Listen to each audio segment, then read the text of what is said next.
आवाज़ की दुनिया के दोस्तों, आप सभी को मंच संचालक पारस भाटी अंजाना का नमस्कार। Paras Bhati Anjana from Pali Marwar, retired lecturer, वर्तमान समय में हेडमास्टर मधुरम माध्यमिक विद्यालय नया गांव पाली। कवि, गीतकार, गायक और उद्घोषक के रूप में अपनी सेवाएं मैंने दी है मंचों पर।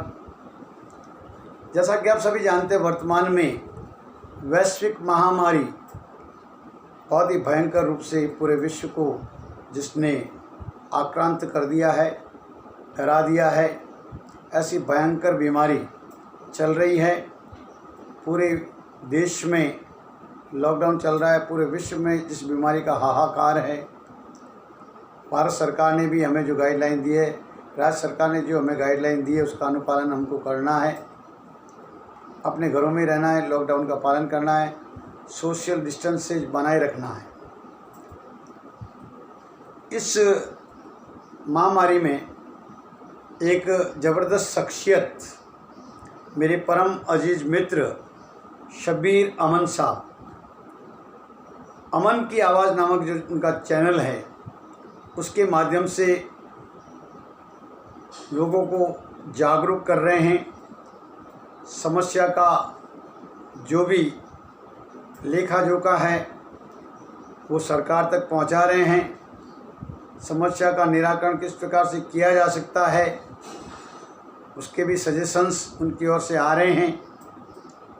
और जिस तरह से इस चैनल ने ख्याति प्राप्त की है, हमारी संस्कृति को उजागर करता हुआ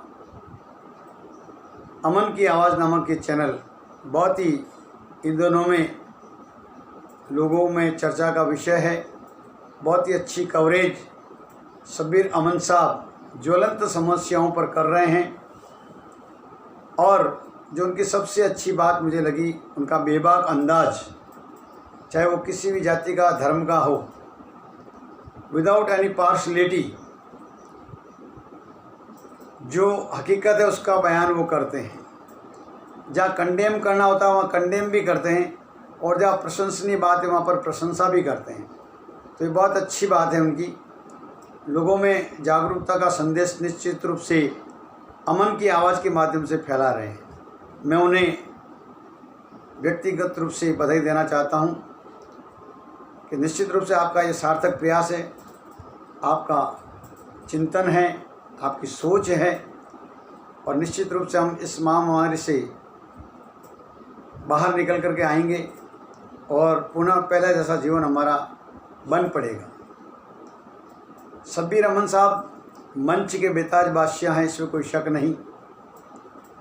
बुलंद आवाज़ के धनी हैं, और जितना खजाना उनके पास में है वक्तव्य का, शेर व शायरी का, वो तारीफ़ काबिल है।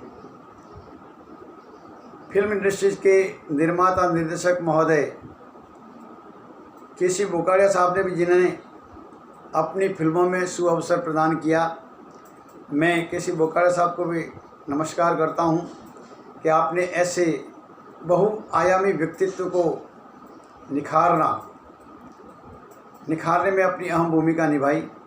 आपकी मेड़ता सिटी का यह हीरा बिल्कुल जो अपनी रोशनी चारों ओर फैला रहा है अपने चैनल के माध्यम से, अमन की आवाज़ के माध्यम से। एक और सुंदर प्रोजेक्ट जो उन्होंने लिया है, मैं उनकी पूरी टीम को, कैमरामैन टीम के साथ साथ जो भी उनके साथ में जुड़े हुए हैं, उस पूरी टीम को मैं बधाई देना चाहता हूं कि जिन्होंने एक प्रोजेक्ट अपने हाथ में लिया, लॉन्च किया, प्रोजेक्ट हैंड्स टू हंगर। और इस प्रोजेक्ट के निमित्त कई मान्यवरों ने अपने विचार प्रकट किए हैं। बहुत ही अच्छा प्रोजेक्ट है। इसके पीछे उद्देश्य ये है कि कोई हमारे आसपास में रहने वाला भूखा नहीं सोए। ये हमारा दायित्व बनता है, हमारी मॉरल ड्यूटी बनती है कि हम तो भरपेट भोजन करते हैं, लेकिन कभी हमने इस बारे में सोचा या नहीं सोचा कि हमारे मोहल्ले में या हमारे आसपास कोई लोग भूखे तो नहीं है। तो इतना अच्छा सुंदर मुहिम जो आपने चलाई है कि हमारे आसपास में रहने वाले कोई लोग भूखे नहीं सोएं। यथाशक्ति उनको हम सहयोग और सहकार करें। जो डेली वेजेज के काम करने वाले हैं, दैनिक मजदूर हैं, उनका भी हम ख्याल रखें।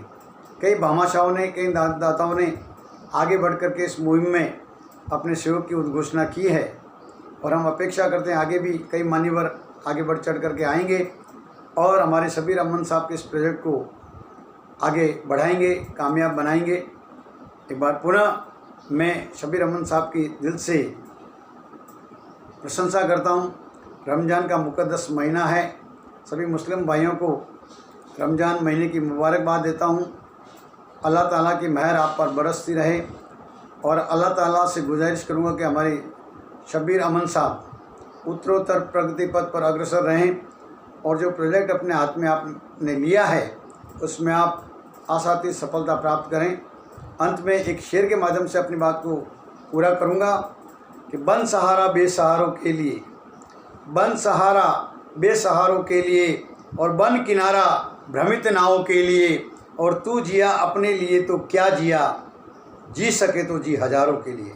कुछ ऐसी महती भावना हमारी होनी चाहिए। अपने लिए तो हम सभी जीते हैं, लेकिन मज़ा तो तब है जब औरों के लिए हम जिए। बहुत ही अच्छी मुहिम चला रहे हैं हमारे शब्बीर अहमद साहब। एक बार पुनः धन्यवाद देते हुए एक और शेयर कहना चाहूँगा कि जिस मुल्क में हिंदू, मुस्लिम, सिख, ईसाई और जैन रहते हैं, जिस मुल्क में हिंदू, मुस्लिम, सिख, ईसाई और जैन साथ साथ रहते हैं, उस मुल्क को हिंदुस्तान कहते हैं, उस मुल्क को हिंदुस्तान कहते हैं, उस मुल्क को हिंदुस्तान कहते हैं। बहुत बहुत धन्यवाद। पारस भाटी अंजना का नमस्कार। अस्सलाम वालेकुम। शब बखैर। बहुत बहुत धन्यवाद। Thank you, thank you, thank you.